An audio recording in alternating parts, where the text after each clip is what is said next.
Dédé wòye gbogbo èèyàn olólùfẹ́ Olóyinka TNT ẹ kú bójú ọjọ́ ṣeréṣe dáadáa ni mo bá yín. Fún ẹ̀yin obìnrin kan tẹ́ máa ń sọ wípé mo máa ń gbádùn okó ọkọ mi tẹ́lẹ̀ kí n tó bímọ, nígbà tí mo tiẹ̀ bímọ tán mi ì lè fẹ́ jẹ́ kó fọwọ́ kàn mí mọ́, ara mi ò gbé sóko mọ́. Ṣe rí tí ọ̀pọ̀lọpọ̀ yín ò bá ṣọ́ra notice pé láftà tẹ́ bá ti bí first child tán báyìí bọ́dì yín máa switch. Ẹni tó ti ń doyin dáadáa tẹ́lẹ̀ bẹ̀rẹ̀ sí ni máa ní complain pé kò doyin dáadáa mọ́, gbádùn okó mọ́. Tó bá máa fi di after second child báyìí sexual life yín ó máa wà dead completely.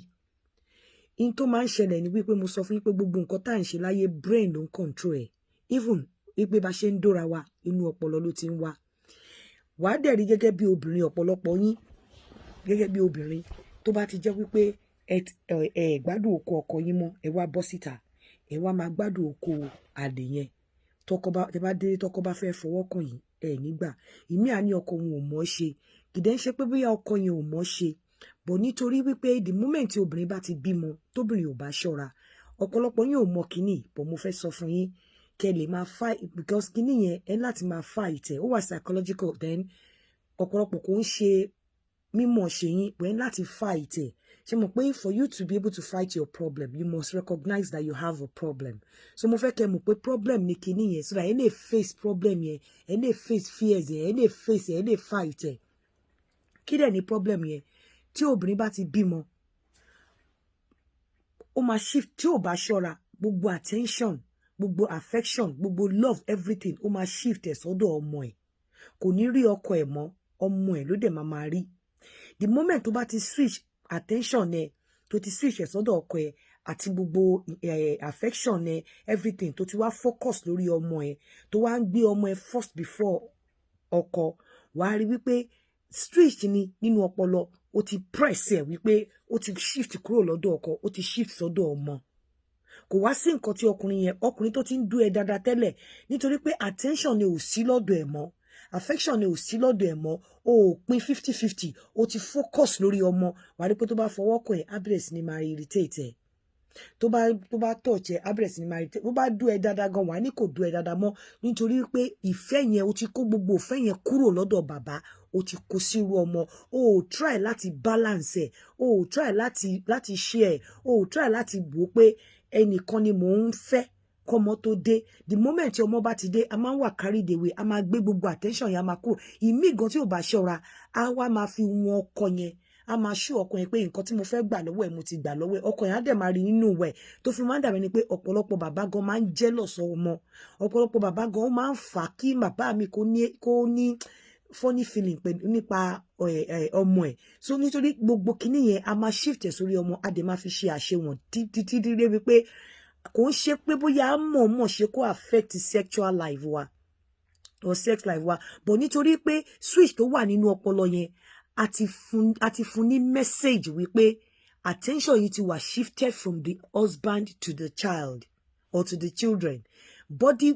communication affection ti wà shifted from the husband to the children. So nǹkan tí o bá fi sí ọpọlọ tó switch tó bá press lọ́pọlọ òun lọ́pọlọ máa ṣiṣẹ́ lé lórí. Ẹ wá rí pé ọ̀pọ̀lọpọ̀ ẹ̀yin obìnrin tẹ́ bá wá lọ síta ọkùnrin ìta yẹn á wá doyin dáadáa fọwọ́ kàn yín, ara yín wet, ara yín á tutù á doyin dáadáa. Kì í ṣe pé bí ọkùnrin yẹn mọ̀ ṣe ju ọkọ yín lọ, kì í ṣe pé bóyá ọkùnrin yẹn mọ̀ ní touch ju ọkọ yín lọ bọ̀ nítorí pé bọ́dì yín ọkùnrin yẹn tí switch bọ́dì yín kúrò lọ́dọ̀ ọkùnrin ìta yẹn. Ọkùnrin ìta yẹn ò dẹ̀ ní connection pẹ̀lú ọmọ yín. Bàbá tó ní connection pẹ̀lú ọmọ yín tó dàbí ni pé ó yẹ kẹ́ balance kẹ́ share time yín pẹ̀lú ọmọ yín àtọkọ, ẹ ti switch body yín kúrò lára ẹ ti switch gbogbo attention yín ti gbé kúrò lára ẹ ti gbé sórí ọmọ, gbogbo communication gbogbo affection ẹ ti gbé kúrò lára ẹ ti gbé sórí ọmọ. So ẹ̀yin àti ẹni tó wà ń ta tí ò ní connection pẹ̀lú ọmọ kò sí ìtókàn kí yẹn tó fọwọ́ kàn yín ara yín àti wet torí pé kò sí connection kankan tó wà láàrin yín tẹ́lẹ̀, kò sí connection kankan tó wà bá pín anything láàrin ọmọ àti àlè ní anything tẹ́ fẹ́ switch látàrí àlè sí ara ọmọ but ẹ ti já ìfẹ́ tó wà lára ọkọ ẹ ti jágbà fún ọmọ. Affection tó wà lára yín tí ó wà ní ọpọlọ yín, space tó wà nínú ọpọlọ yín tí ọkọ yín tí ọkọ yín obtain tẹ́lẹ̀ ẹ ti gbà kúrò ẹ ti shift ẹ kúrò ẹ ti fix ọkọ yín síbẹ̀ àmì ẹ ti fix ọmọ yín síbẹ̀ so ẹ ti wá yọ ọkọ kúrò nínú system yín ẹ ti replace ọkọ yín pẹ̀lú ọmọ ló fi dàbẹ́ ni pé nígbà míì ọkọ tẹ́ ti replace ẹ rí pé ẹ love ọmọ more than bàbá ẹ rí pé níbi tí ẹ love ọmọdé gan ọmọ yẹn máa take attention yín ju bàbá lọ níbi torí pé gbogbo space tí ọkọ occupy tẹ́lẹ̀ kó tó di pé ọmọdé ẹ ti wipe ọkọ kúrò nínú space yẹn ẹ ti mú kúrò ńbẹ̀ ẹ ti fix ọmọ sí gbogbo space yẹn ó ti occupy gbogbo space yẹn so attention o affection o love o gbogbo ẹ o ẹ ti balance divide ẹ ti gbá gbogbo ẹ ti kó fún ọmọ òun ló fi máa ń fà tẹ́ pé nígbà tó ti switch body ẹ kúrò lára ọkọ ó ti switch attention ẹ kúrò lára ọkọ affection ẹ gbogbo ẹ kúrò lára ọkọ tọkọ bá fọwọ́ kàn ẹ́ dè ní dọ̀la ò ní wet tọkọ bá dó ẹ dè ní dọ̀la òbó máa ta ẹni wàá máa fi pé bóyá á máa irritate ẹ ìgbà míì tó bá wá bẹ ẹ̀gbọ́n á máa irritate ẹ kò sí nǹkan méjì ju wípé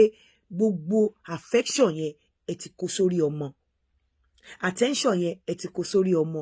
gbogbo body yín system yín ó ti wà shifted kúrò lára ọkọ ó ti wà sára ọmọ space tí ọkọ occupy kí ọmọ tó dé ẹ ti yọ ọkọ kúrò ńbẹ̀ ẹ ti fi ọmọ sí ẹ má dẹ̀ gbàgbé pé brain ló ń control gbogbo nǹkan tá a bá ṣe láyé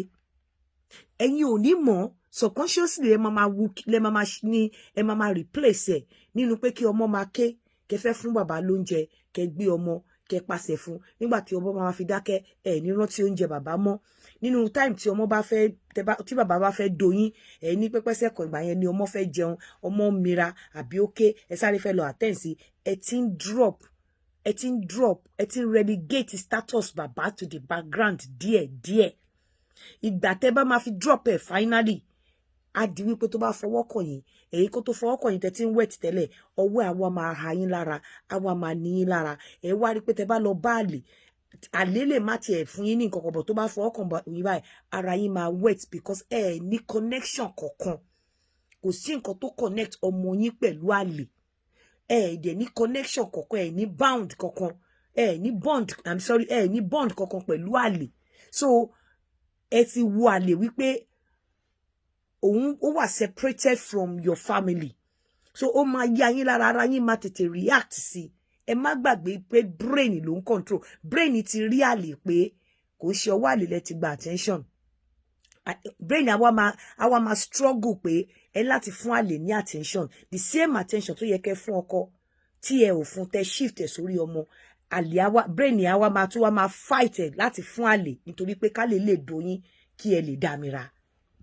àbí ká lè fọwọ́ kàn yín kí òbò yín lè wet a máa ń ṣe kinní yẹn a kì í mọ̀ mo mọ̀ pé ọmọ ṣe pàtàkì fún àwa ìyá gbogbo kinní dẹ̀ máa affect majority obìnrin ṣùgbọ́n wọn kì í kọ bí ara sí